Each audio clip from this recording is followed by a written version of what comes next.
Hey everybody. Hello. Welcome to the stream. I'm sorry for the lateness. I am having a little bit of connection issues, so hopefully we're cool through this whole thing. I think we should.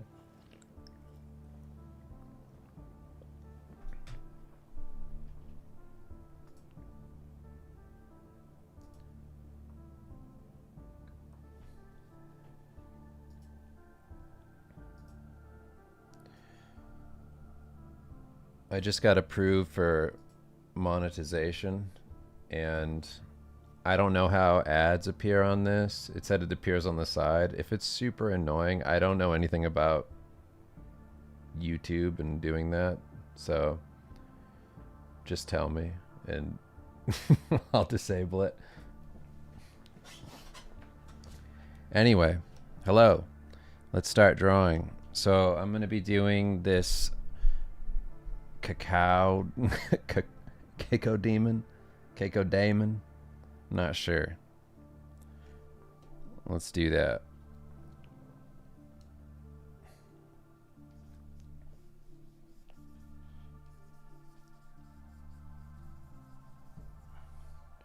It's kind of just like this big, dumb looking guy. I'm going to try doing something a little bit different than my usual process. I'm going to lay in a decent amount of like color and things into the initial phase, and then if I need to do like extra adjustments to change color and whatnot, then I'll do that. Like I do like some of this stuff when it comes to gradient maps and things, but I was looking back at some of my older work, like in particular like some of the things I did for Magic the Gathering, like when I was doing most of my like Clip Studio stuff, if you are familiar at all with that. I'm going to try and do like some mix-up version of like that look and see if I can get like some more interesting colors, because some of my colors that I get in that type of work is so interesting and cool looking, and I feel like I've been kind of losing that a little bit. Like part of what makes painting fun for me is like the weird color choices I get to make sometimes. Like when I dip into like blues and things and shadows and whatever, things that aren't supposed to be there. So I'm gonna go for that with this guy. But that's what this is all about for doing these wizardry pieces. This is all for me to just kind of learn and grow and not feel like anything's too serious.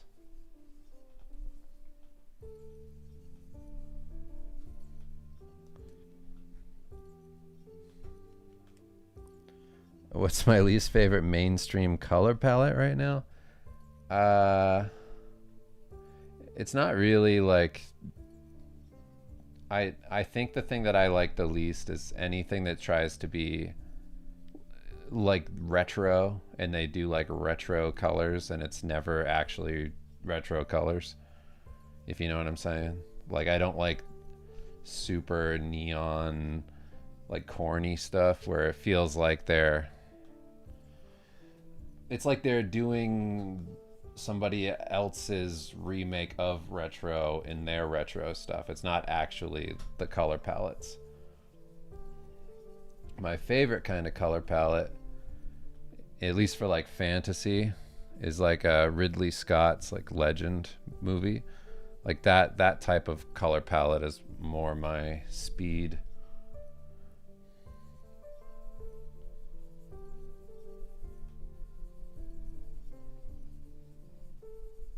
I always find that if you want to get that stuff down and like make sure that you're doing a good job of it, that you want to more or less go off of like your memory of the thing rather than the thing itself.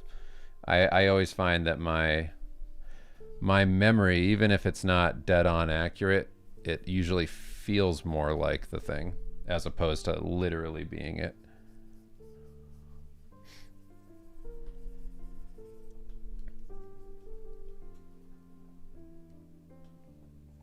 like a knock of the Vice City aesthetic. Yeah, sort of. It's, you know, it was more like prevalent, I don't know, maybe like 10 years ago, where like everybody was doing like retro stuff. Nowadays it's less that. But I do think that there is like an overall genericness going on with just the overabundance of like AI images and things. Just, you know, generalizing things too much, making stuff too homogenous. It's just like everything's the same. So I tend to like avoid looking at a lot of that sort of thing. I think that we're kind of robbed of our ability to be super creative when we're too what would you say, immersed in content. It's like you end up consuming too much stuff and not being creative enough. So I try not to look at too many things, or if I do look at stuff, it's usually confined to either like very specific things, like looking at wizardry art or something like that, or some of my favorites like Tarada or Noriyoshi Orai, and then I have my art books that I like, that sort of thing.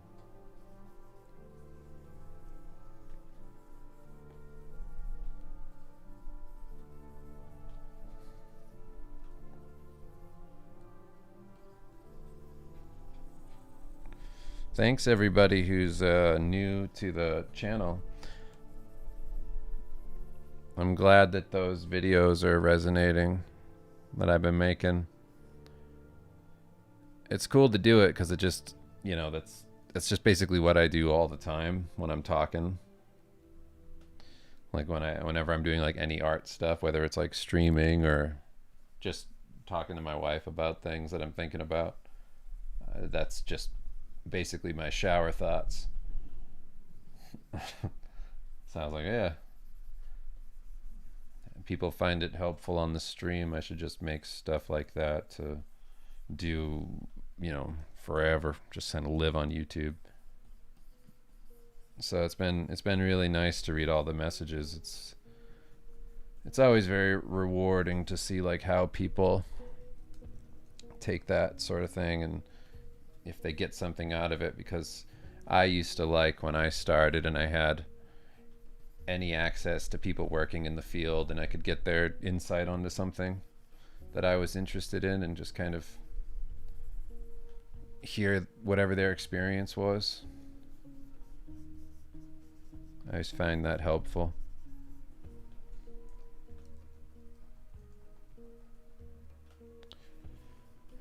I'm doing great.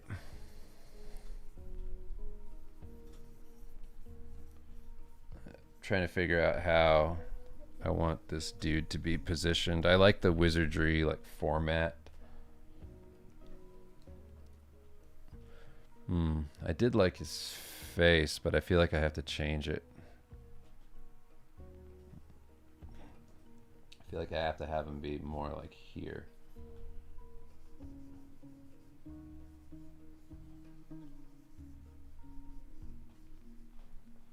Maybe something like that.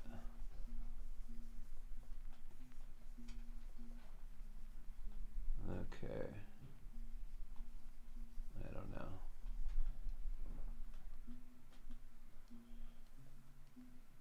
Yeah, this brush is really fun to explore different shapes and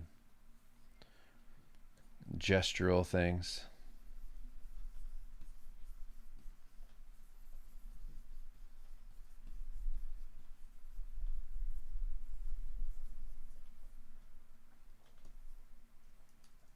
I feel like I want him to be more gross than that. He's not gross enough.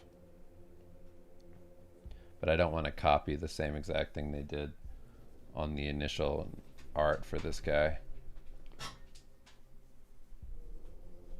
Let me save this and then Maybe I'm just missing the sketchy feel that I want. It might just be that I'm using the wrong tool right now to get this guy out as quick as I want to.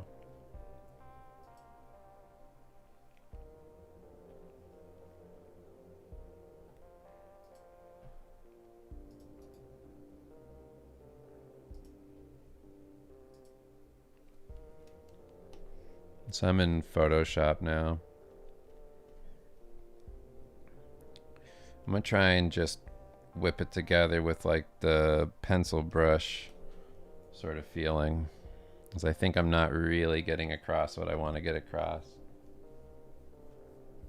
with that brush in particular. I think I'm too locked into like exactly what I want, so I don't really need something super exploratory.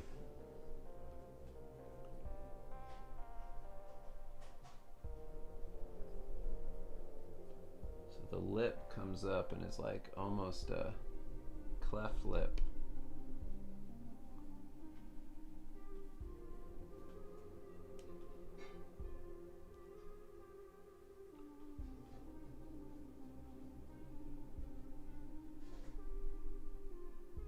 His eyes are real close together.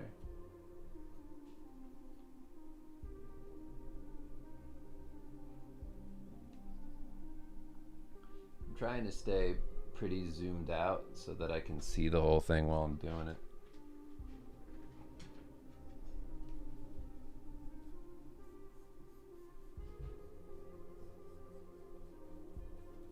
If you see me in the corner making monster faces, I'm sorry. That's just what happens when you're working on these guys.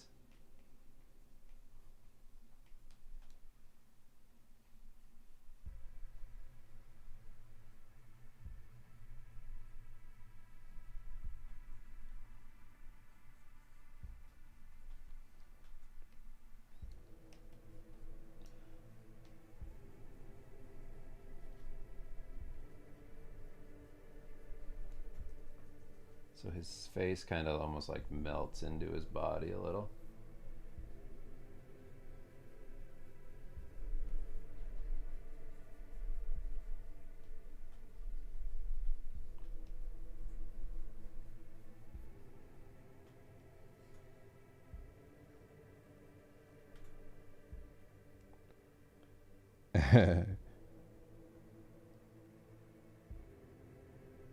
Been going through your process videos and trying to use the chrome brush, but I can't get it to have that texture you get.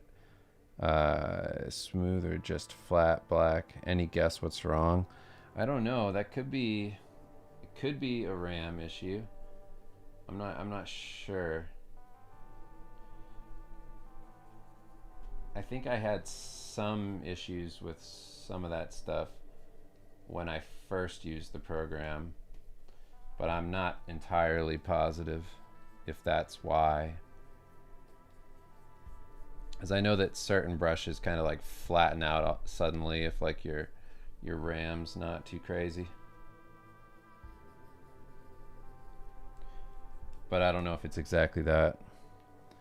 Cody says, after half a year of trying to understand the chrome brush, I finally figured out how to use it to render.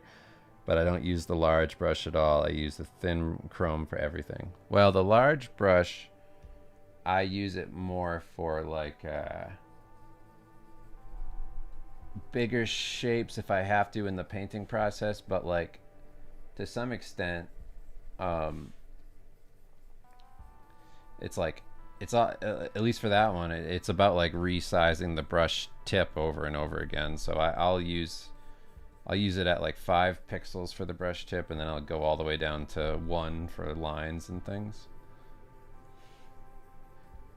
I'll probably show that on here.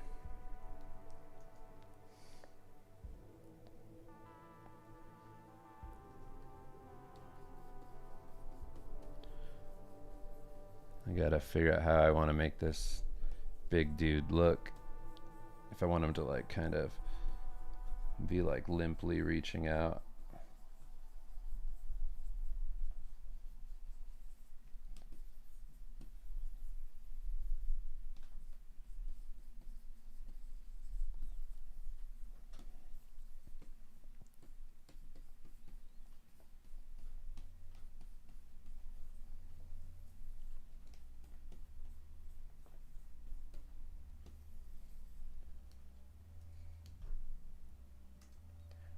This dude's got to come down a little bit and be like looping in like this. Be like slumping in a little bit. He's got to be more shoulders. His body's got to be like eating his head a little bit.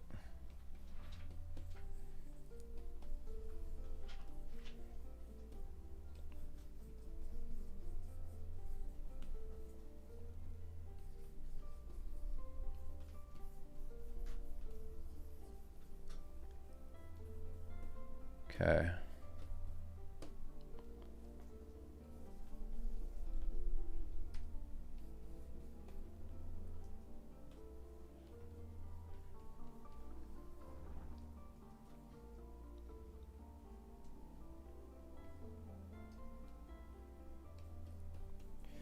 As you get more into working out your own projects and transition to more time spent on those, will that translate to more common community stuff, more streams around your projects? Somewhat, yeah.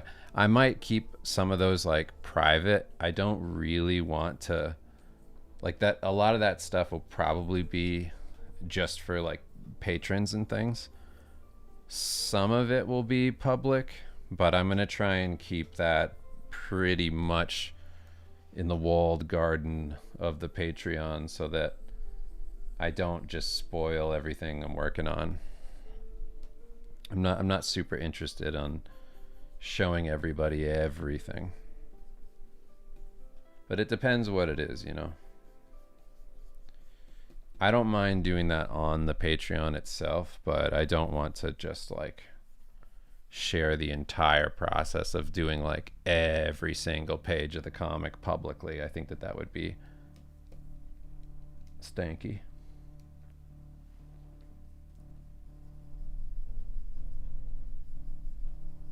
All right.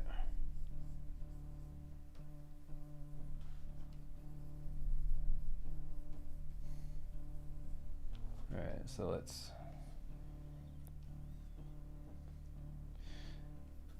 Yeah, I like that a little bit. It kind of feels like he's like coming around a corner, all lazy looking.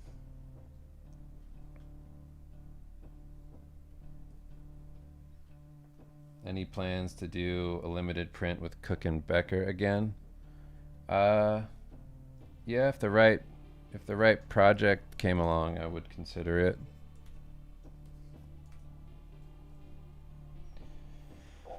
I was looking at the Black Witch stuff from way back. Could you talk about your watercolor process? You're able to achieve texture and variation similar to your digital process amazingly. I mean, it's really just like, I saw Paul Bonner's thing on Muddy Colors, and I basically just guessed at what he was doing. And Paul Bonner's great. I love his watercolors, his like watercolor, like gouache look. So I just wanted to try and do something like that.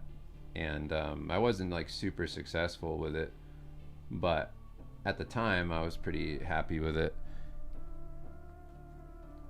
But it was more or less just like varying levels of opaque paint with like water mixed in and just trying to get something that looked cool down.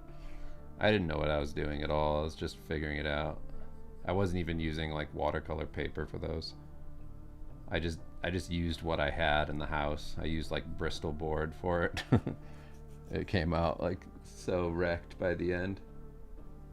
It just stunk. Those pages are all gnarled out from absorbing all that water.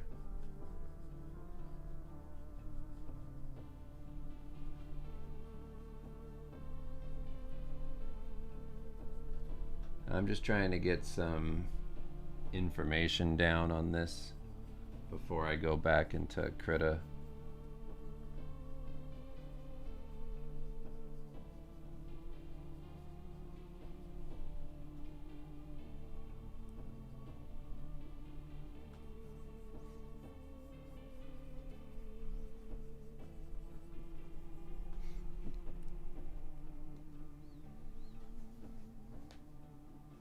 For your comic stuff, would you post your character concepts or any other type of concept work, kind of like what Matt Rhodes does? Sure. Yeah, I would do some of that as long as it didn't like spoil anything too crazy. Again, I'm not trying to like I am trying to make cool stories and things. So if it's like gonna mess with the book in some major way, I'll keep some stuff private, but not like everything. It's gonna be like most of the stuff will be up, and there'll be like a decent amount of process, and I'll put a lot of like spoiler warning things and whatever. Like if you just want to read the books and whatever when they come out, then I'll put that there. But yeah, if it's just like general concepts of people in the comic, then for sure. I've already done a bunch of those in sketchbooks. I mean, you'll find that if my concepts really aren't for a thing, like if they're not for like a video game or something, I don't need to go into crazy detail because I know what everything's going to look like once I render it out. So all my concepts are more like a true concept art where it's just the idea is down. And I'm not exactly like committed to some like super high render finished thing. I'll draw it out as much as I need to. But I already have a pretty good idea of what everybody, for the most part, looks like in most of those books that I'm doing. What's your least favorite part of working in the gaming industry? Fear. I think the thing that I like the least about it is that a lot of places are just afraid to do anything weird. Like people just need to know that something's been done before so that they feel safe enough to do it. And then that pretty much leaves it up to indie studios to innovate. And that's a shame that places with huge budgets can't take any risks. And I always feel like I don't understand why these places don't learn from independent developers and just do that. Do like limited budget, limited deadline games, and don't let there be this endless scope increase of the game. It's like just let it be a small project by a small team within the company and treat it like an indie development cycle. And don't overcommit like tons and tons of money where everybody's going to be upset if it isn't this like multi-cajillion dollar project. It's like let things be small. Like I don't understand that stuff. It's always so goofy to me. I feel like the solution to the problem is right in front of them. It's like just create the scenario for that stuff to like flourish, like create limitations. If you keep being a company with huge budgets don't equate to better games. I think everybody knows that. So the thing that I definitely like come away from having worked in that stuff is the fear thing. It's like you have all this money, all the opportunity in the world, and now that you finally have all the opportunity in the world that, maybe these companies wished they had in the beginning, they forget why that stuff worked in the first place. Like, why did they become successful? It's like, well, you didn't have all this stuff. You didn't have all these expectations. You didn't have all this budget. It's like you really got to calm that stuff down, put it under control, and just stop acting like you're this big deal and just only do things when there's love involved in it. It's like when somebody wants to do them, then do them. Like what Double Fine does is a pretty good idea, where it's like have a game jam with like multiple teams from the company and have them all kind of just put together a concept and a quick demo of what it would be, and then have everybody vote on what's the most fun one out of all the teams and then work on that. Like that to me is a cool way of getting to the point that I'm talking about, where like you create something that feels Like it truly came from a few individuals with a vision, and was more of the like indie mindset of lead with just good ideas, and don't worry about pleasing some shareholders. It's like, just worry about, you know, the people on your team who are hyped up or not about an idea. I just think it's so short-sighted.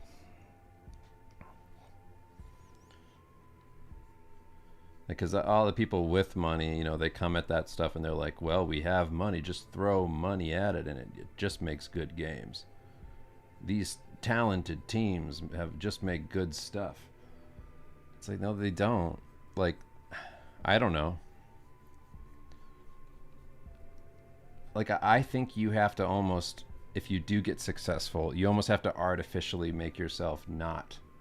Like, you have to like reinvent yourself all the time in order to still be successful in the way that you're normal and you make things that people enjoy. Like a great band is a good example of that, you know? Like, that becomes very successful but still somehow makes good music. Like, what is it about them? It's like, well, they probably don't give a shit about the people listening to it.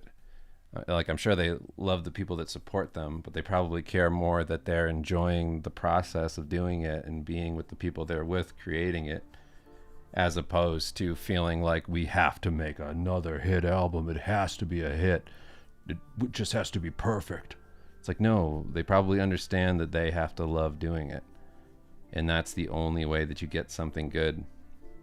And that point is so hard to get across sometimes to people, where they just think, it's like, yeah, but how will we know if anybody is going to like this thing? And like, we can't just take that risk and be like, oh, we like it, but nobody else will. It's like, yeah, but if you don't like it, then nobody will. That's the real point. So you really do have to love it. And then it's a matter of, sure, you want to put it in front of people once you have something, go ahead. But if you're weird and you have like a really weird idea, sometimes people will tell you not to do it because they're just scared for you. It's like, it comes out of a place of love where they're like trying to protect you in some way from failure, and their own fear can start to, you know, leak onto you and make you question your own vision of what you want to do. Sometimes it's just a matter of understanding that, like, it's not your, it's maybe not like your vision that's shitty or that like doesn't resonate.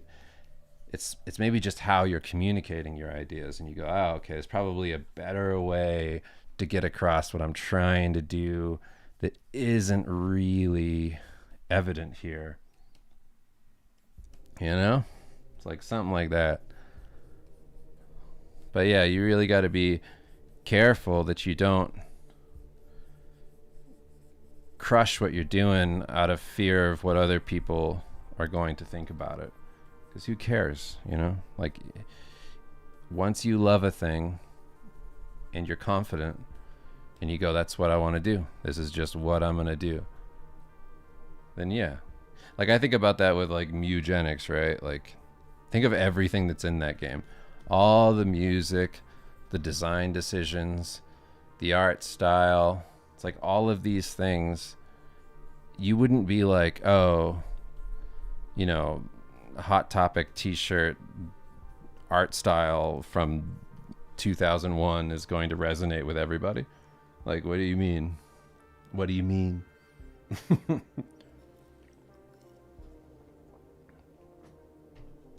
In the music and everything, it's like, yeah, it's somebody's idea. It's somebody's like pure vision of a thing.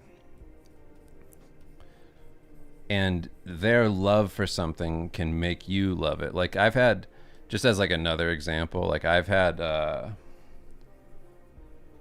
music that I have no interest in at all become appealing to me just because somebody else is very much into it. Like, and I get to see it within the context of how they're seeing it or hearing it.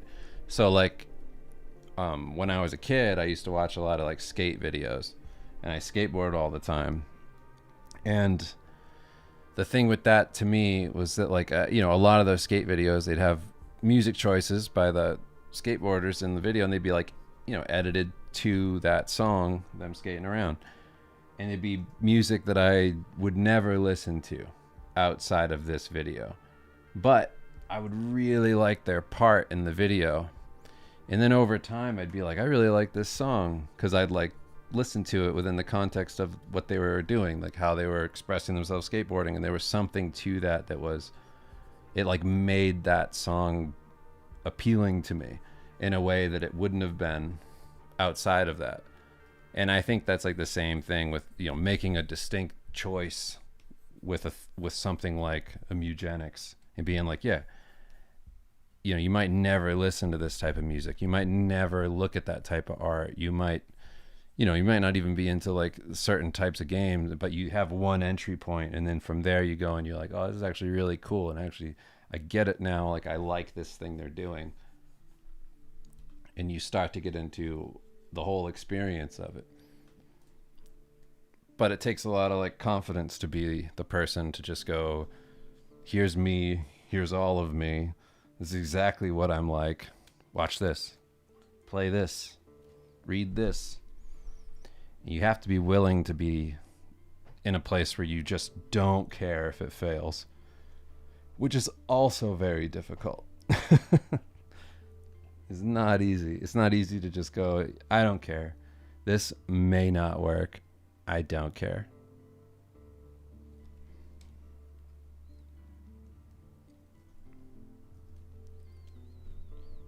All right. Now it's a matter of how do I want to do the lines. Do I want to do Krita lines, Clip Studio lines, or Photoshop? I think we have to do Krita lines. You love my recent video? Thanks. Yeah, it's funny. I had a couple comments of people being like, are you calling somebody out in specific? I'm like, no, I'm not. Like, that's a... Whoops, I didn't mean to do that. I just tried to click on my OBS. I just don't like people trying to tell you that there's a super easy way to do what you want to do. Actually, maybe I'll just use that as the transition. Yeah, here. Hello. I'm going to switch over to Krita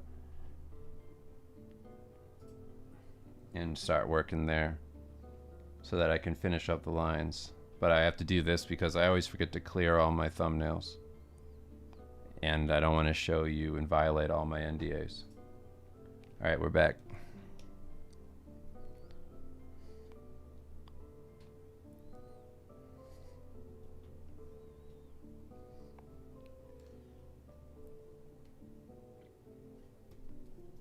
But it is funny though, because that's like if you think that I'm legitimately calling out one person, that just proves my point. Like, I'm not even paying attention. I don't know who's doing what. I'm like a person who spends barely any time on any of these things. I just watch little clips here and there of people over the years, and that's just been the thing that I liked the least. As people saying like, here's how you do it in no time. And I'm just like, no, stop trying to sell snake oil to people. It's just not true. I just don't like that. I don't like people trying to take advantage of people for their own gain, if that is the case, or just sell a fantasy of something that like I personally have a lot of experience with, and I know that stuff's not true, and it's just supposed to be clickbaity and shit. Because the thing that I just like, I don't like how people appeal to algorithms just to get people to click on shit, because like, I get you need to make money and whatever, but you can still just be honest. Like, I don't think people are so fragile that they can't hear that something's difficult. You know what I mean? It's like, people play Dark Souls, right? I don't think everybody's just allergic to things being hard and just being honest about how hard things can be. It's like, who cares? It's fine. Just say it and just go, yeah, this is going to be super duper hard. And if you're not the type of person that can do those hard things, you were never going to make it anyway. So who cares?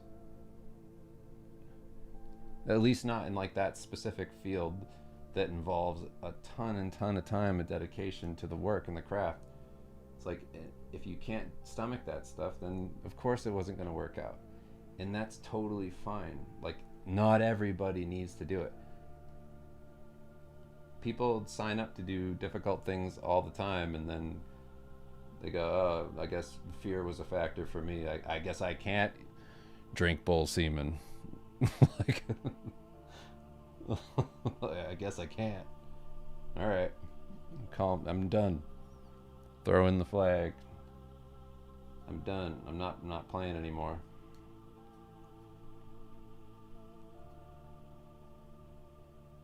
It's not everybody needs to be able to do everything, and that's fine. Who gives a shit? That's like the thing that I think is very funny with any sort of like feedback on that thing. Like, but like you can't talk like that because then people aren't gonna. It's like, yeah, people shouldn't do it if they feel like they they can't even hear that it's hard. Then they shouldn't do it, and that's totally cool. Like, you can be a person who, like, I have people in my life who tell me like, I don't want to have kids. I just know I would be a shit parent. And no part of me is like, look, just have kids and be a shit parent, all right? Just do it. Just do it. Just be shit. It's awesome. The kid's going to love it. It's like, no. Like, if you really believe that, then, be real about it. But a lot of other people are going to hear it's hard and that they can't do it, and they're going to be motivated to do it, which is great. You need to be able to go through like rejection, and you need to feel like you're not good enough, and you need to be able to stomach a lot of bad stuff. And then when, especially for like being a freelancer, like that's the thing that I know a lot about, because that's what I've been doing. And I like, for me, the craziness of being a freelancer is enjoyable, but for other people that I know who are like industry veterans, like they'll tell me that they did freelance for like a couple months and it was just hell, and they were like, I can't do this, I'm done, I have to get a job, like I have to get a job somewhere. And I'm like, all right, it's literally not for everybody. Like, I don't think that I think I'm more or less just used to it. I don't like the slow pace of like a place that you go and work at. Like, I worked at I would do like stints at a studio for like a week or something like that, just to do blue sky initial phase of a video game with people, like in person. And for me, I'm so used to the pressure always being on and feeling like I need to use every hour of my day constantly. And that's comfortable to me, and I like it. Like, I don't feel cool about being a hard worker. That's just, I feel uncomfortable if I'm not doing that. I want to work. And then I would be at one of those studios, and the culture was so different than anything that I was accustomed to, where everybody would be like, all right, you want to like play a video game and like go get like a lunch or like do whatever. Like, I'm like, at work? I'm like, no. Like, never ever. I don't want to do that. I want to sit here and draw demons for the whole day, and we can just eat lunch in 30 minutes and then come back and keep doing this. That would make me happy. I would feel happy if I got a shitload of stuff done today. That's my own measure of feeling like I did something and I feel good.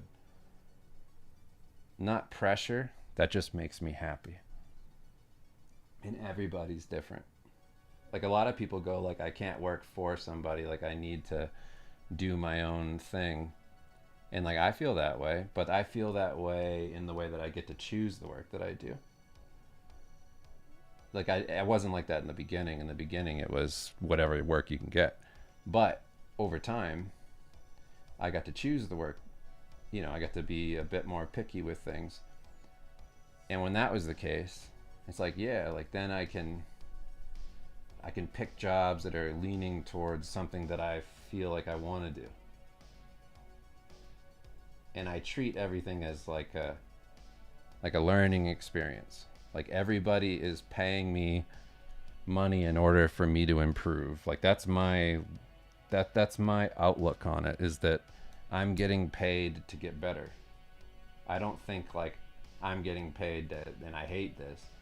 It's like you got to look at all these things as like great opportunities. Like I'm so happy and grateful that somebody thinks highly enough about me that I am getting this opportunity. That's really special. That's something that rarely anybody ever gets. So I can't look at that and be like, man, I hate working for people, because it's just not, it's not in me to talk down about somebody willing to take a risk on me in that way. And it's my job to look at whatever they're giving me and go, they're hiring me for me to do this thing. How can I love this and make it the best possible outcome? It doesn't mean I'm the best artist in the world, but what can I do? You know, like I need to be able to crush this, so I need to go for it.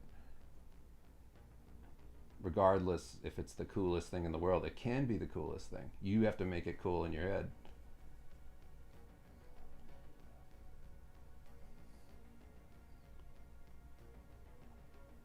But I'd never feel like I'm better than the thing that I'm doing. If I'm getting paid to do a job, I feel like I'm gonna rise to this and I'm gonna do my best. No matter what it is. As I can tell you from experience working for so long, especially in freelance, because you never know where somebody you worked for is going to end up. If you always do your best and you're prolific enough, eventually you're going to know somebody everywhere. You know, you take that span of 20 years of just like working constantly. I know people at almost like every major company now because of just the sheer amount of things I've done and where people have been either let go from and ended up somewhere else or whatever. And if they had a good experience with you and they remembered your work and they feel like, you know, they want to do that again, then you all of a sudden you have a new client somewhere else.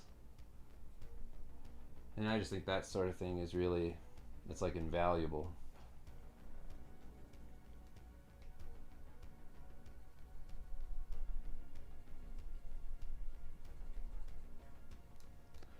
And that's basically been my formula, is just try to, even if I'm not the best artist in the world, try to be somebody that when the job's over, we had enough of like a good time working together that they want me back at some point.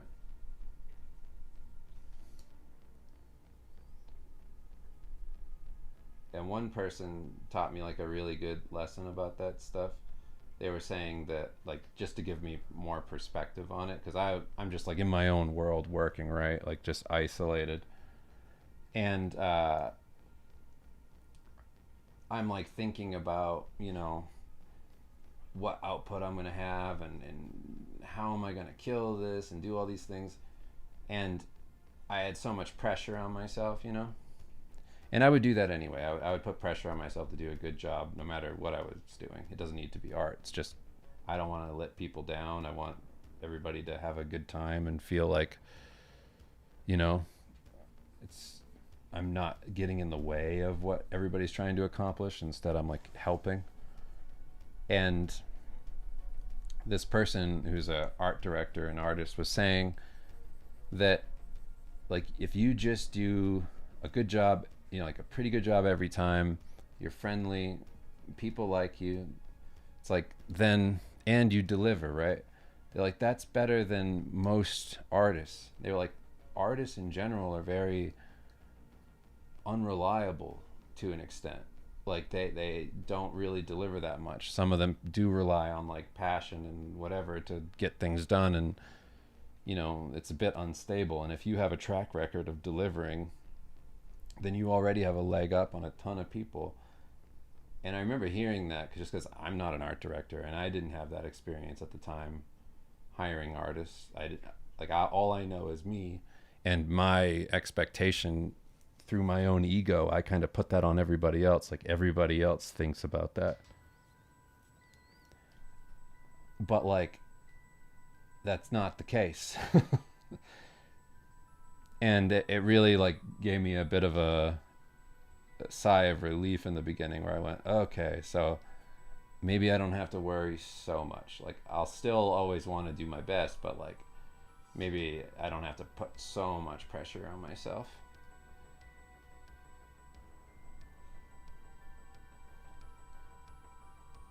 Because I used to worry about that, but then over time I saw just people coming back again and whatever, and like the cycle just continued. Now, and all right, cool. Guess that is true.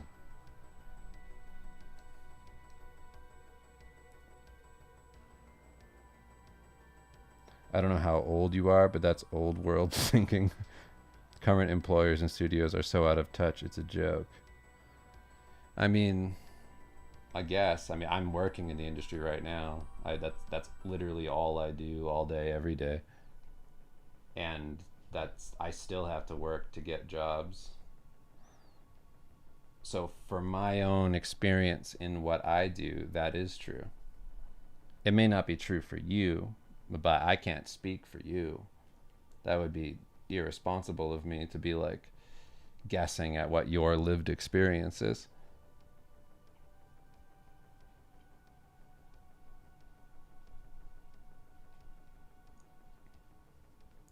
It's a thing to be careful of. You don't want to assume that everybody is like you. Everybody thinks the same way. Like everybody's different. And be careful about discounting anybody's advice. Like if you tell me about what your experience is like working in the industry right now, then that's great.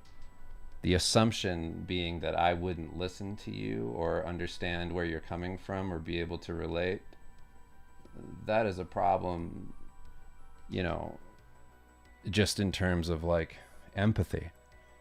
You got to be able to talk to people about those things. And if you do have a concern about that stuff, just talk about it and be like, well, this is what happens now when I'm trying to get jobs. Not like, you guys are so out of touch with this bullshit. It's like, don't push people away because you had a bad experience.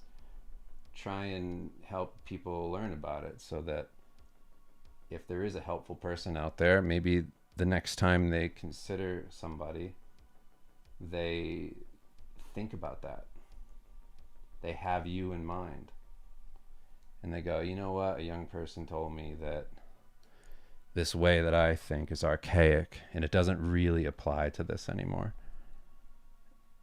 That helps everybody relate to each other better and be more considerate, which is great. You should strive for that.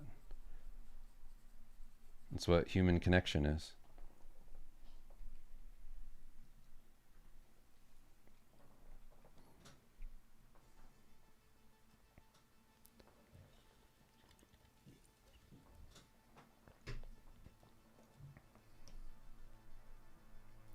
The idea that doing your best actually leads to something feels outdated now, unless your workplace is some kind of exception.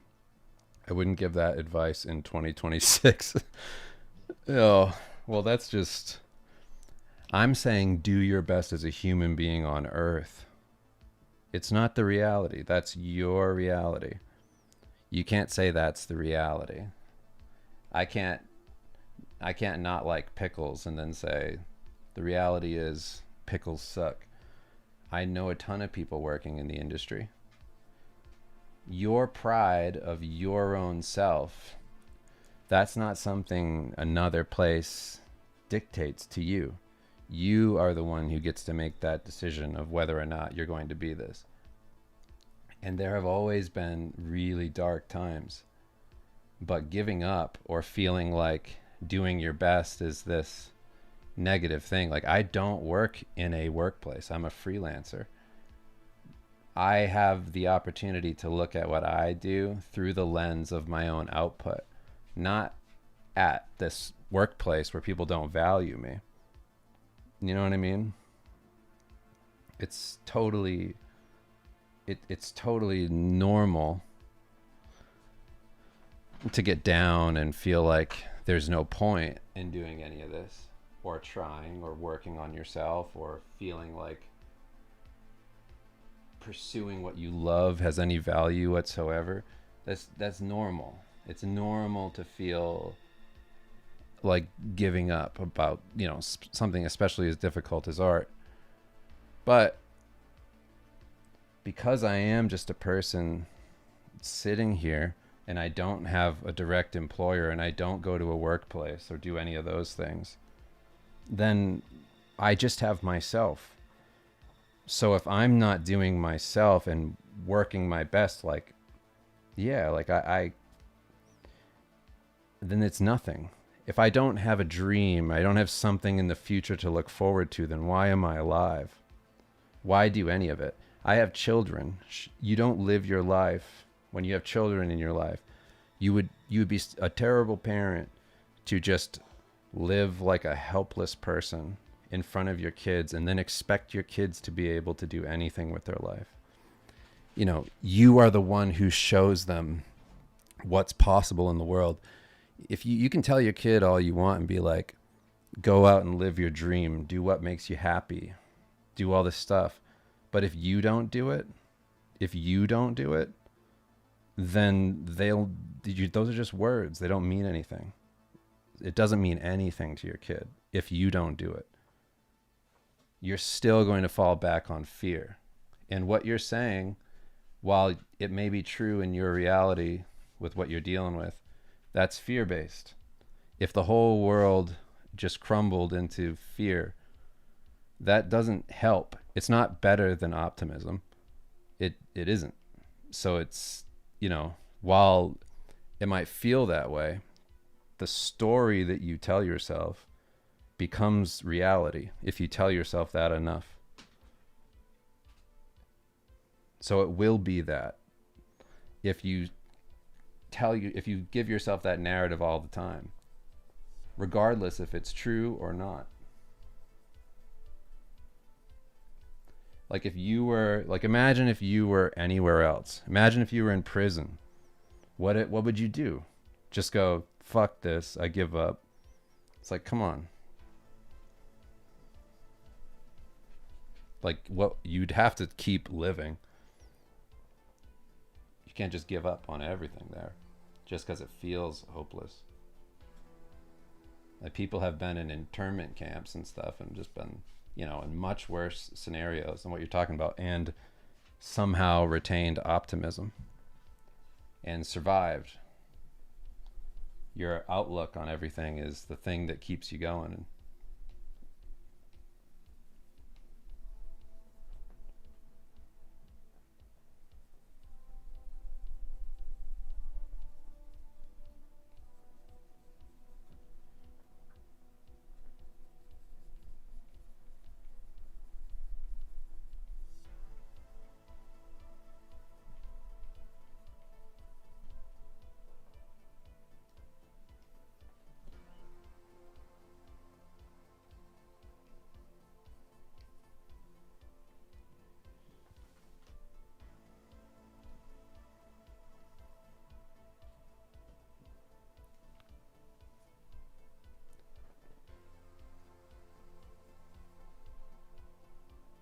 All right.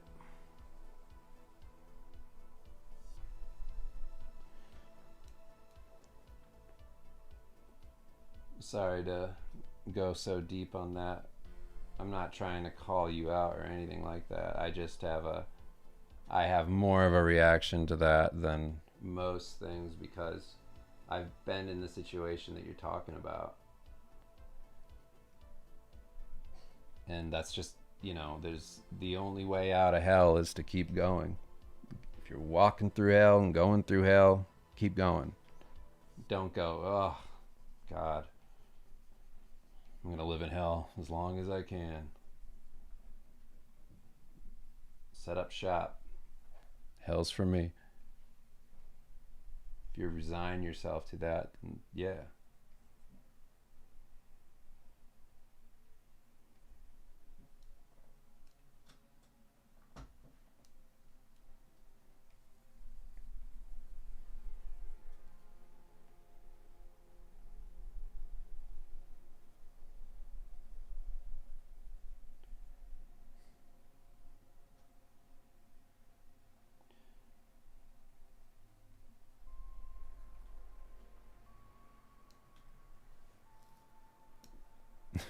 Fellas, is it gay to have a positive outlook? Only if you want your dick sucked. Of course it is. Of course it's gay to have a positive outlook.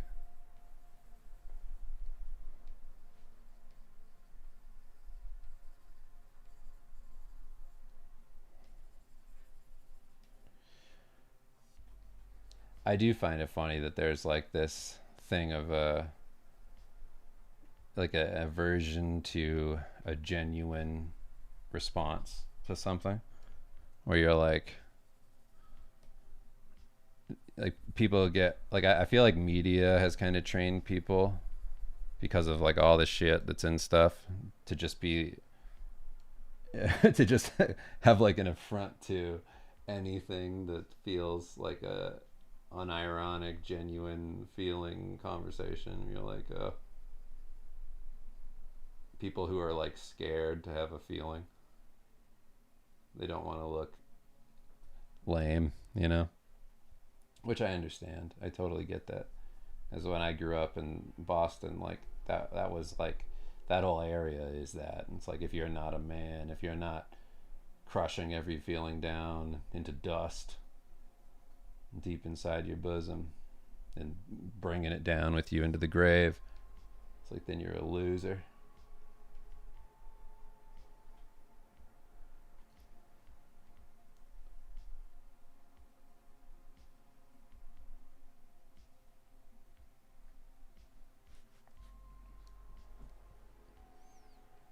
Dude, the deepest conversations happen when you're rendering demons. That's the whole thing. That's life. Life is doing something very stupid in a genuine manner. That's how you get success. That's what success looks like.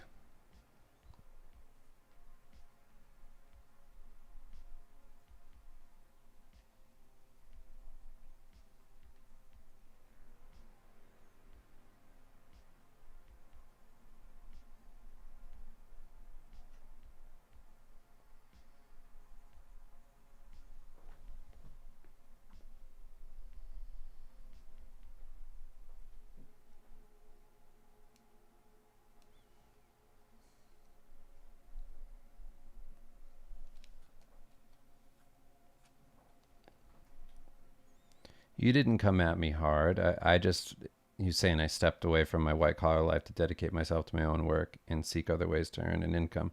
I didn't mean to come at you so hard. I, you don't offend me. You just don't. Like I do not mean. If you took what I was saying to you as combative, I did not mean it that way. I'm trying to be helpful because I understand that point of view.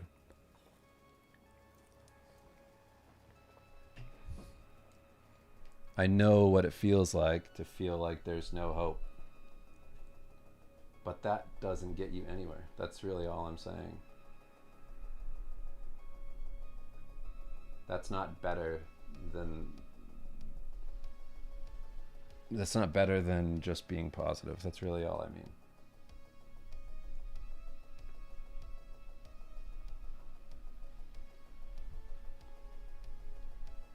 You know that saying, "I'd rather be ashes than dust." That's how I feel. even if the world gives up on art or AI takes over and whatever, I will be dust. I will go insane. I will work like crazy until it just doesn't work. It's like I have to make it work. It will work because I'm going to will it to work. I just don't have another choice. Right?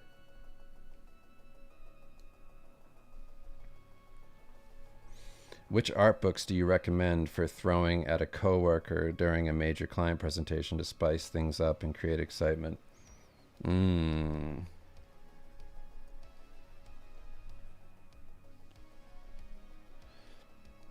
I mean, any hentai collection, just anything at all. You know what? Akira Yoshida's Miss Lasagna. Anybody who's interested in that, uh, go to Matt and Shane's Secret Podcast and look up on their Patreon Miss Lasagna by Akira Yoshida.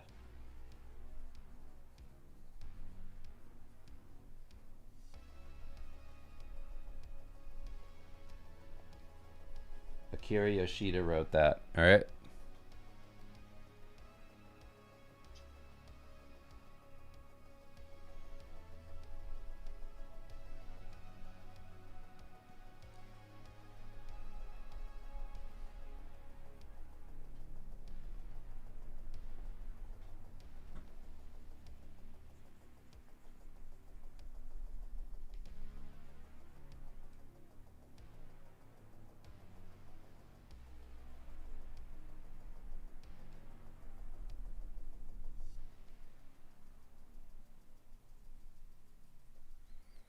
Miss Lasagna. Yeah, you got it.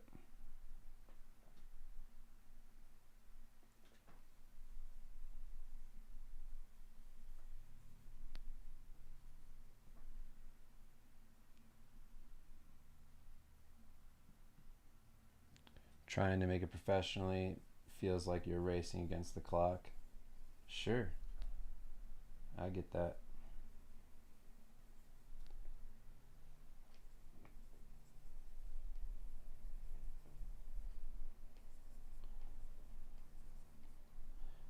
I do think there will be a future for artists.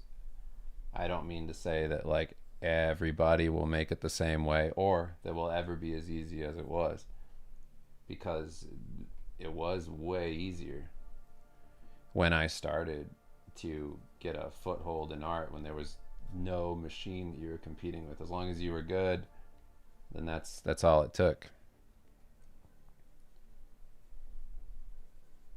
I think now it's going to depend on that. Like I was saying that in that video, where I was saying don't be the best, be the only. It's like that idea I think is the way forward, and it doesn't mean that everybody's going to get there. It doesn't mean that it's going to be easy again, or it was hard before. It's going to get harder. And then it's how do you treat art? Is it a hobby thing, or is it something where you want to get into doing it in concept art? Because if that's the case, then I don't know, I feel like you just have to do it, because eventually there'll be a whole generation of people that didn't do it. Especially for like very young people who kind of were like, there's no hope, I'm not going to do it. And then when everybody that I know retires and they can't do it anymore, there's just going to be nobody left. It's just going to be this thing that they'll need, and there won't be anybody to do it.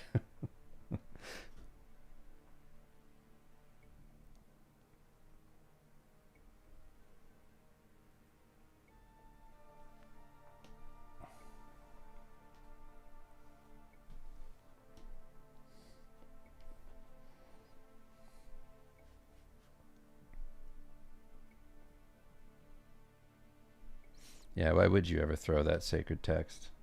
Miss Lasagna is something wholly new and original and interesting.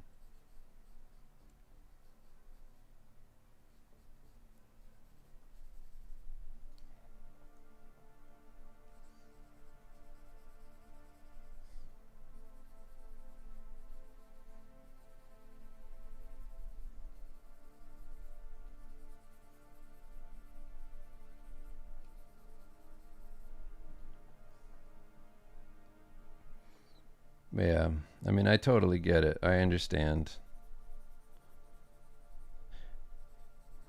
I understand it being hard.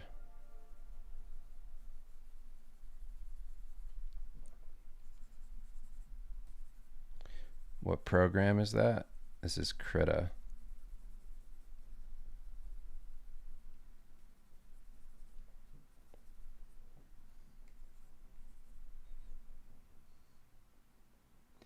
Yeah, I've seen a ton of great young artists, like a lot of them.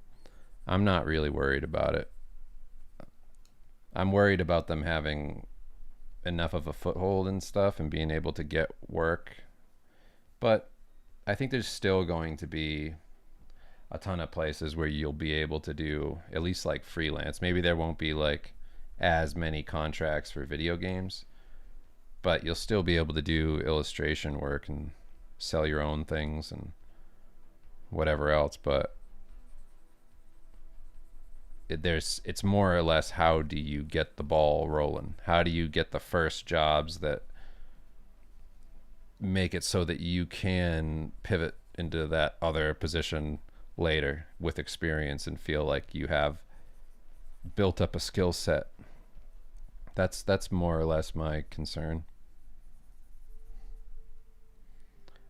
I want those artists to have the opportunity to have some experience so that they can get into the jobs that are still hiring.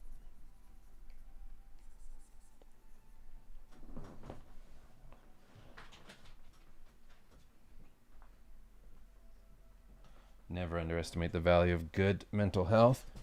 Yeah.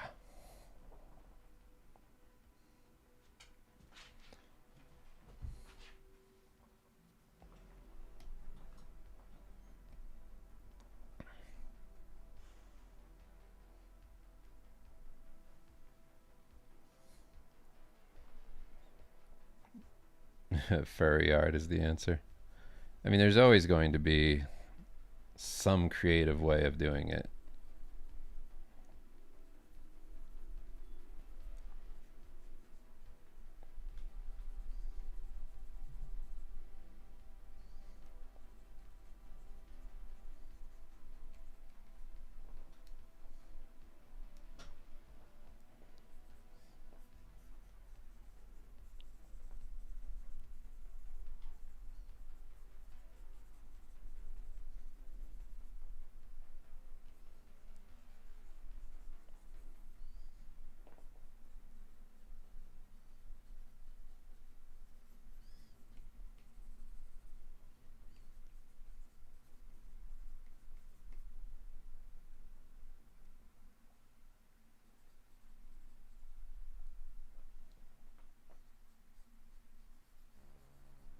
Yeah, furry art is the cockroaches of the art world, where when everything is dust and burned out cars are everywhere, people will still be paying for and jacking off to furry art. And music like this will be playing. And people in their dirty fursuits sitting next to trash can fires, jacking it to hand drawn notebook pages of their fursonas, trying to keep warm while fallout falls all around them, ashes and things.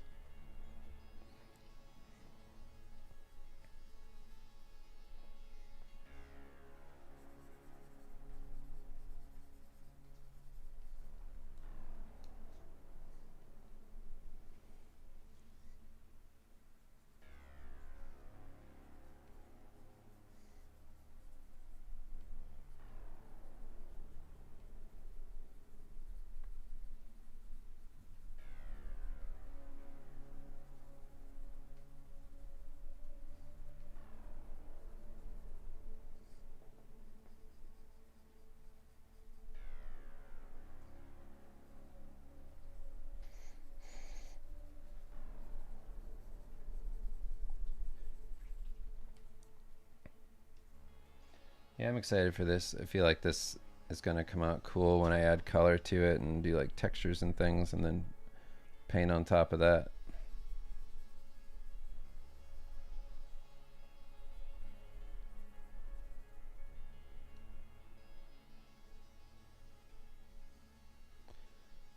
How did that shit start? Mascot love? I don't know. I think it might have started with Disney's obsession with making animals have human features. Like long eyelashes. Like you look like Lady and the Tramp. Like Bambi and stuff. And they just try and make them hot in some way. Where you're like, what are these guys doing over there? What are these guys doing over at Disney? What are these perverts up to? And Disney was just full of perverts.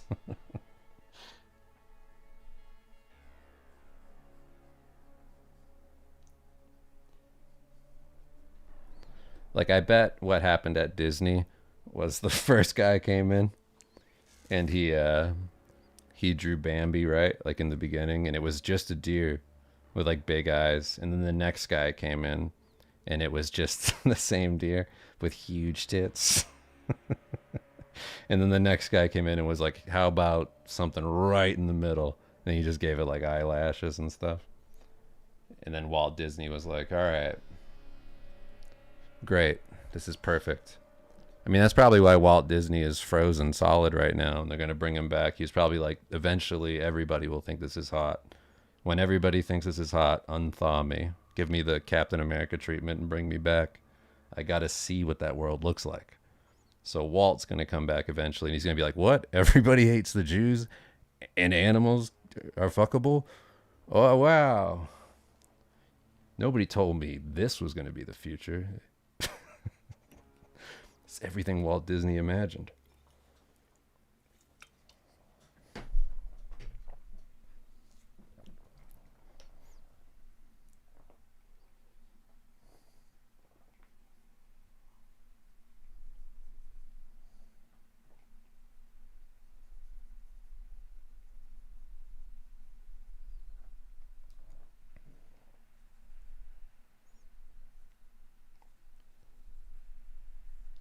What did you join into?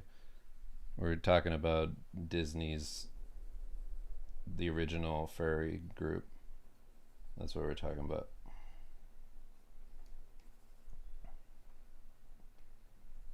He was nuts. He was nuts. He was extremely nuts. I mean, anybody who does that has to be nuts.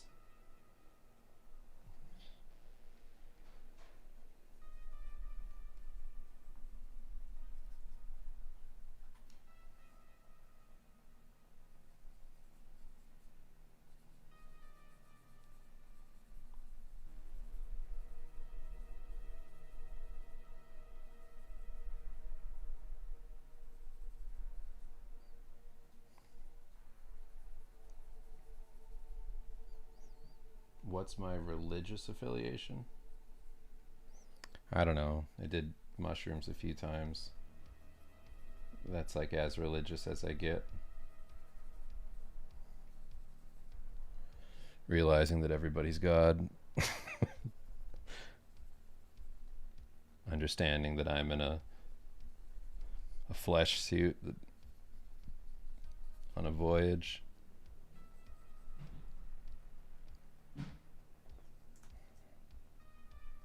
That time is the fourth dimension and I'm just repeating the same moments every day.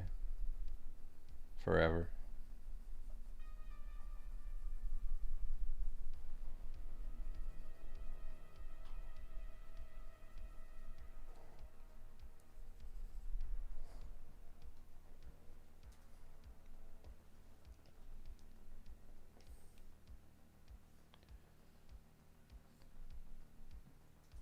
I am Pastafarian. Thanks for saying that.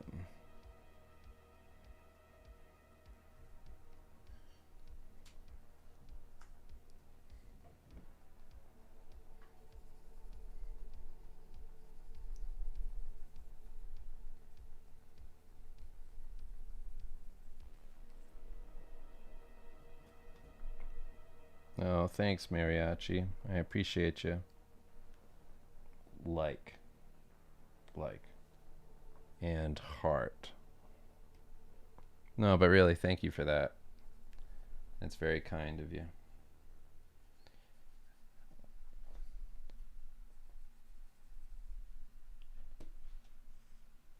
I'm happy to share my process. I mean, honestly, like one of the things that I like doing the most is just trying to do some version of what I loved when I was young, which was artists that I looked up to, and were doing something that I wanted to do, sharing their process. And, you know, having that resource or just being able to talk to somebody who does that, that would have been very impactful on me when I was starting as a kid. And so that's more or less what it's all about for me. It's like just creating that resource for other people as best I can.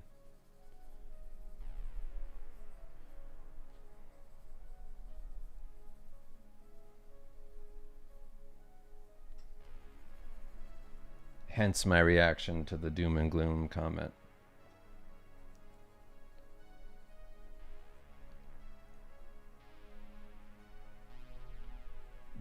Thanks to oh Stevie, don't no pressure to super chat me, but I appreciate it. Thank you, Stevie Lichmander. Bless your heart and your soul.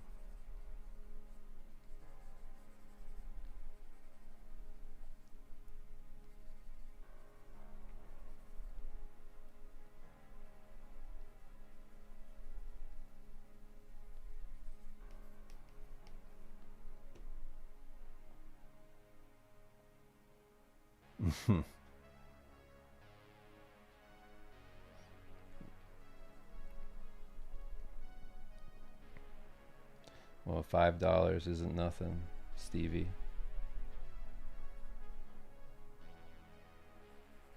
Thank you.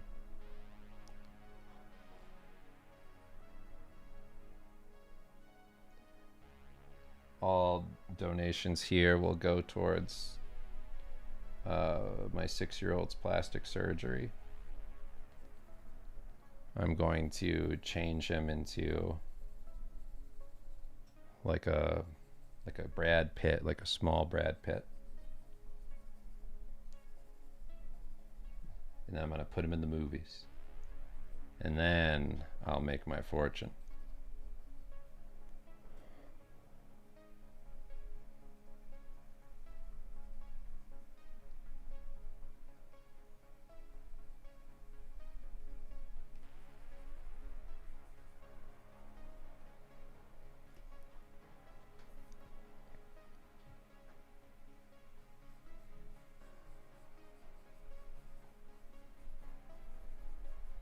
You do have to look smacks early. You have to. It's the only way to make it, you know?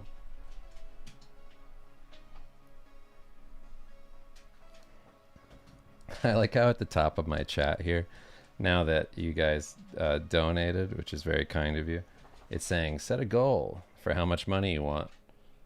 It's like, what do you mean? That's crazy. I'm not starting a charity event, but I appreciate the thought of that. But it'd be so funny if like I just started getting donations from you and then I went, time to make a new goal. We're not there yet, guys. I need more money. You see this big fat demon? That's how I feel inside, but about cash. I'm gluttonous for it. I need it.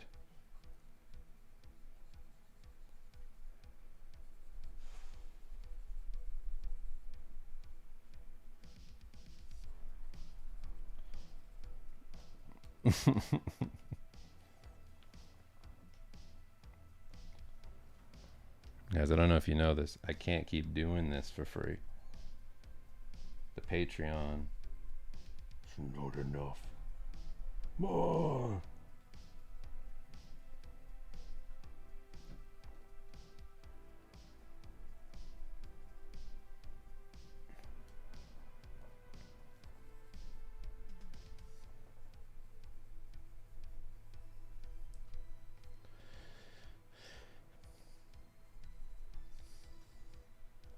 slowly but surely, we've built out this arm to being decent. No, actually, the Patreon and getting funded through like donations actually is a big deal because I really want to do personal projects, like like so bad. So I take back what I was saying. That's like the whole point, is I really need to do my personal projects. So if I can make that all very like financially viable, that's incredible. Then I can just spend my time doing that more, and that's really all I want to do. So I really genuinely am happy about that. The Patreon's been growing a lot, so thank you all for that. It's really helpful. The dreams are feeling like they're not gonna be dreams for too much longer.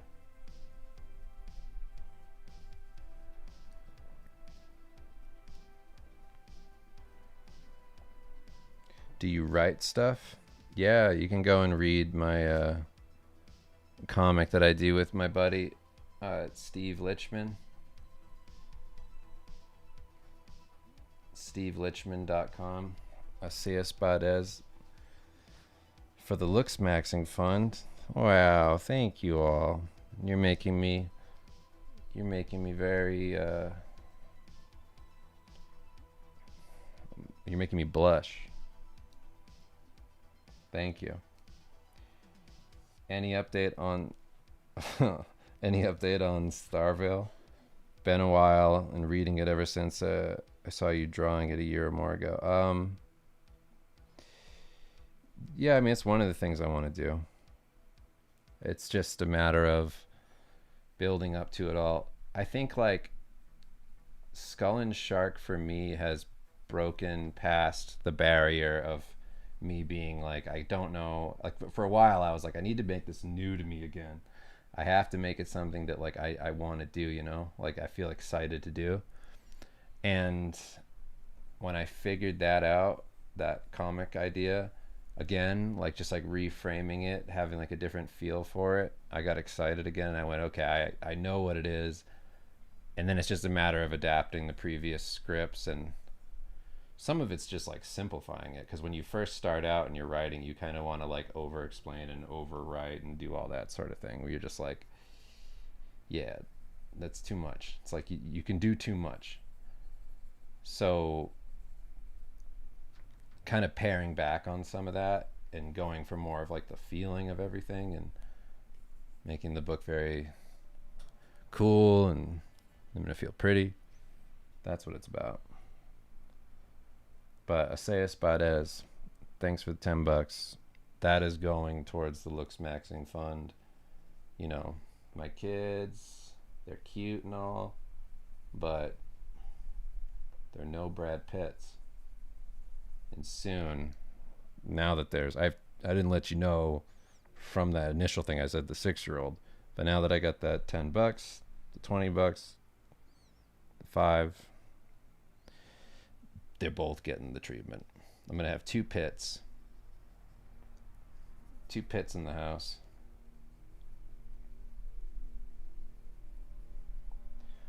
And Cody Lenonart for the dream. Somebody's got to live it. $10. Thank you all. What are you doing to me? You trying to make me get emotional? I appreciate you very much. And guess what? Now I'm getting plastic surgery too. There's going to be 3 pits in this house. We're going to be a bunch of pit fiends, just living it up.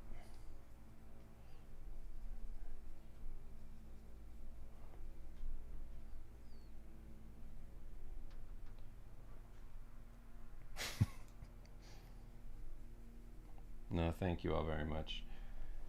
Why Pitt and not George Clooney? Don't ask me questions like that. Don't ask me questions like that. Don't get peer pressured. Any tips on finalizing comics? I have my script and storyboards, but not sure how to finally wrap everything up. How did you finish your first issue of Steve Lichman? Just doing it. That one was just for the love of it, right? Just like going and trying something and not really caring if it worked. And the first issue was nothing. It was just literally an idea, like a joke idea they had. Let's make 4 pits. Jamie, €2. I don't even know what that is in American dollars. Thank you very much. 4 pits it is. Turning my wife into Brad Pitt, number 4. But it was more or less just like getting the ball rolling, like having this initial idea and feeling like not super committed to it. But it's a different type of thing. Like Steve Lichman isn't like this deep narrative book. It's about like people hanging, like friends being together and going through stuff together. So that was like a safe bet to just be like, here's a couple like silly comic premises, and then just put them up online. But to build out the actual book, yes, that was a lot of planning, a lot of like making spreadsheets, writing issues, all that sort of thing. And thank you very much, Jamie. I really appreciate it. I can't believe there's going to be 4 pits in the house. Holy shit. The paparazzi's going to go insane.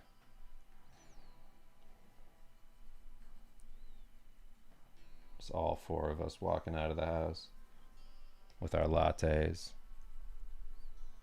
A couple of us with like the early 2000s Brad Pitt dreadlocks. So awesome.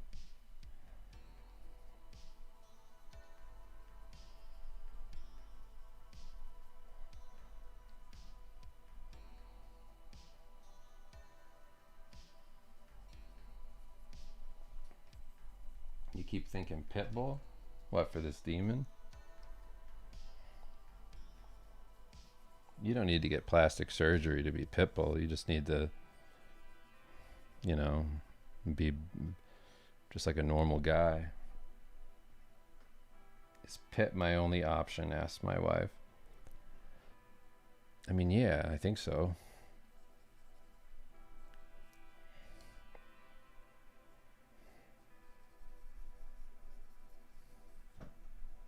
You can be Pit with tits.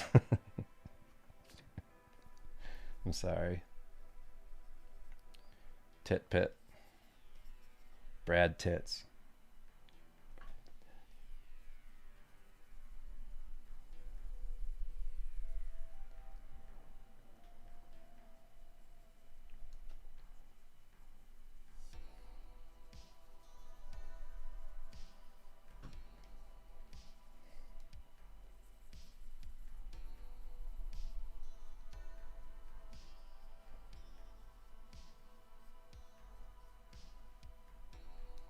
Dave's gonna be in the doghouse tonight. I don't think so. Kim's funny.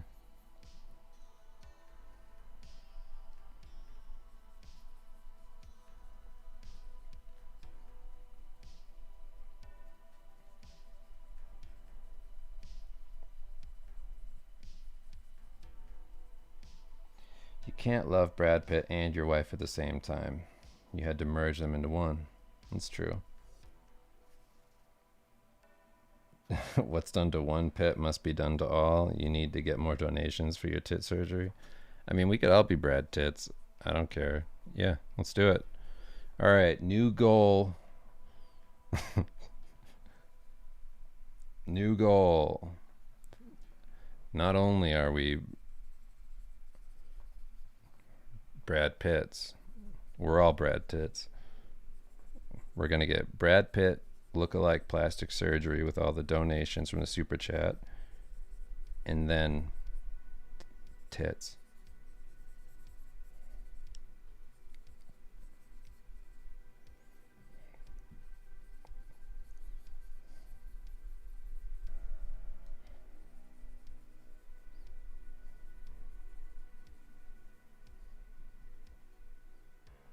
In for a penny, in for a pound.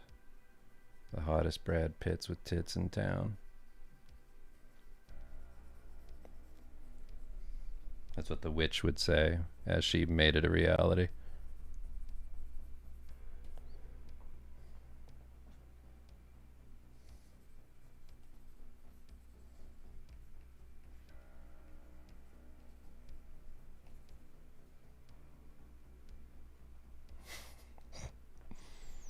The family that tits together, pits together. That's right. That's very true.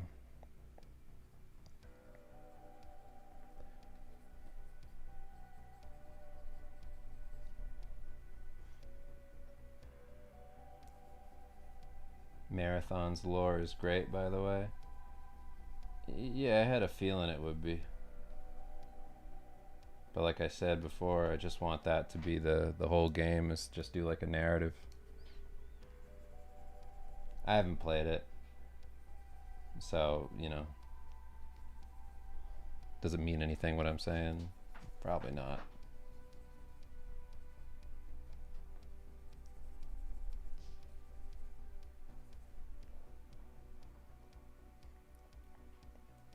This is fun though. I feel like I'm pretty far along with this dude.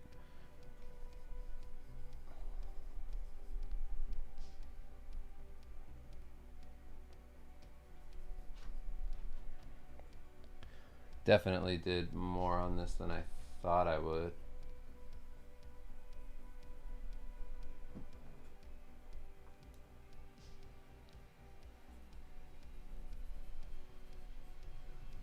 If you hear that, that's Kim. She has a huge job where she's doing like she's baking for 300 people for a big fundraising event, and she's getting paid a bunch of money to do it, which is great.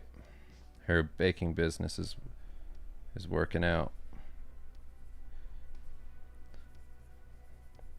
But seriously, my wife is a incredible cook and baker. It's insane. Nobody should be able to do all that stuff.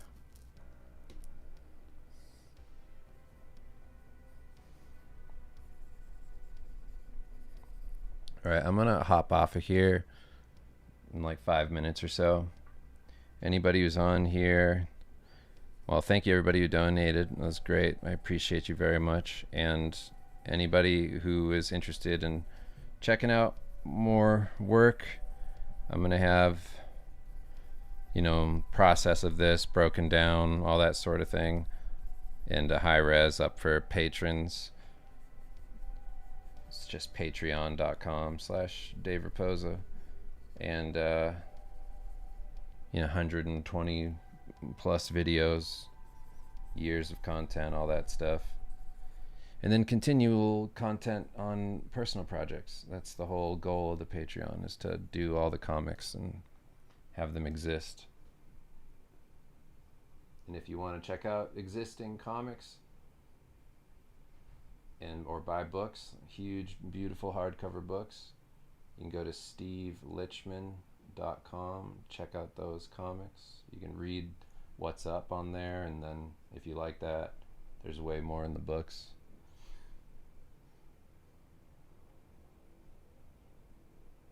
Thank you all for supporting me. I appreciate you. You're very kindly to me. It means a lot. I'm gonna keep up the way I've been doing the Patreon stuff, where I do like long breakdowns of everything. That's more like experiential kind of thoughts on industry things and my work being used in like all the Diablo 4 marketing art and whatnot. All that. I'm just gonna keep on grinding all that out. Because I think like for a long time I was wondering how I could do that Patreon in a way that like I really liked. And the thing I miss the most is my blog. I used to have like a pretty in-depth blog, and nobody reads those anymore. But back in the day, that was like where I put everything. And I was like, oh, I should do that. I should do like a version of that for the Patreon. Because I really like writing, and I really like doing that type of like reflection on things. So I'm gonna keep that up. It's been really enjoyable so far.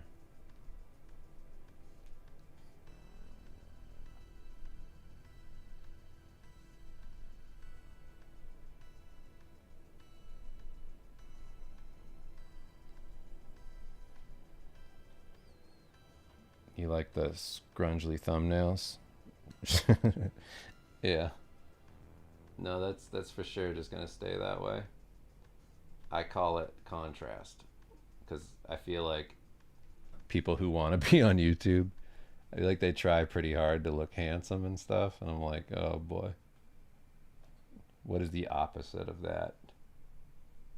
Look like as shit as possible. So that's the plan. Make the shittiest thumbnails possible.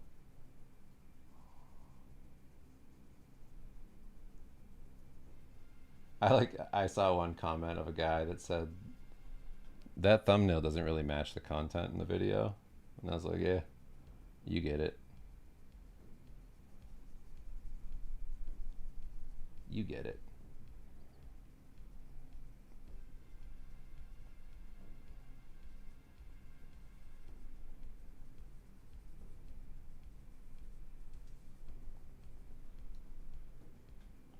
Why don't you write on Substack? I don't know. I don't really know Substack. I'm not like familiar with it. I know of it. I know people post up on there like that, but is it something that people can find like organically, or is it like Patreon where you have to have there be like a link to your Substack?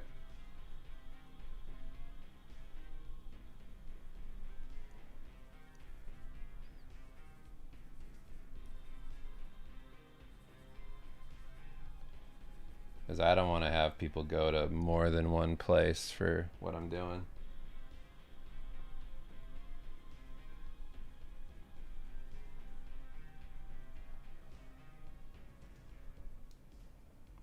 Why do you use the same thumbnail? Well, for these live videos, I just don't have the actual picture of what I'm going to do before I start, you know? Like, I don't really know what to put there.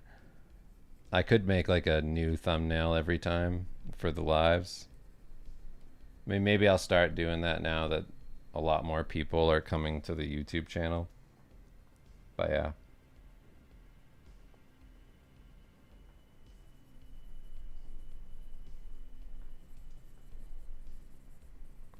That is why.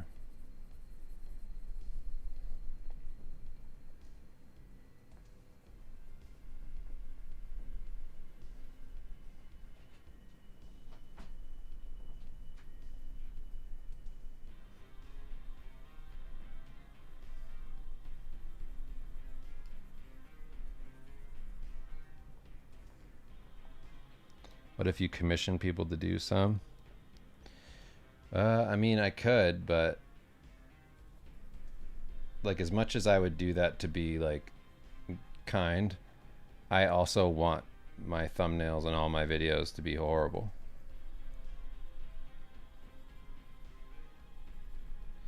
And I also don't want to like turn my YouTube into a business like at all, really.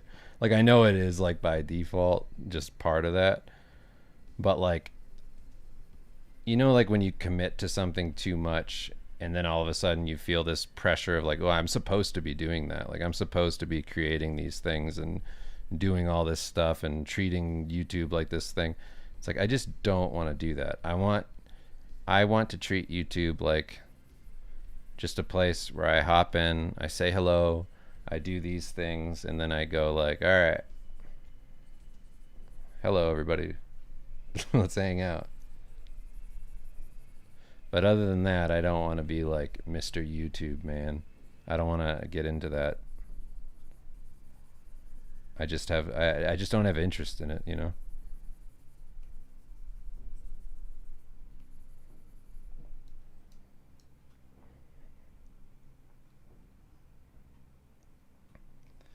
Thank you, David Farley. I don't know, Dark One. You can find organically, and you can lock stuff behind a subscription in it. Not sure how the pay compares to Patreon. Yeah, if I feel compelled to do that in the future, like that there's something there and I could do more, then I'll consider it.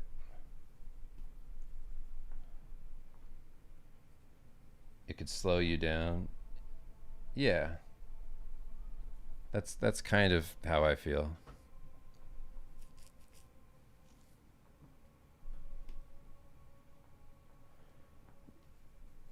The thing where people to contribute through through this like live stream. Yeah, but I just I get what you're saying. I just don't want to put any expectation on anything for anybody. That's really what I'm saying.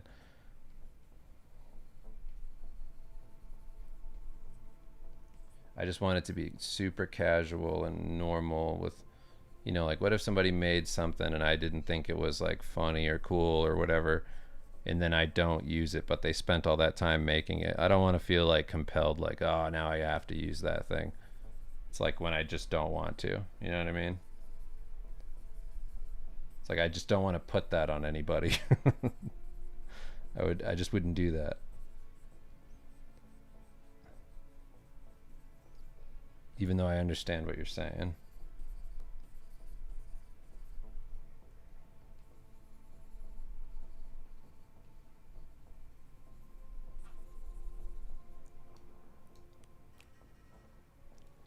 Do you have any good examples of how to create a character or creature design portfolio?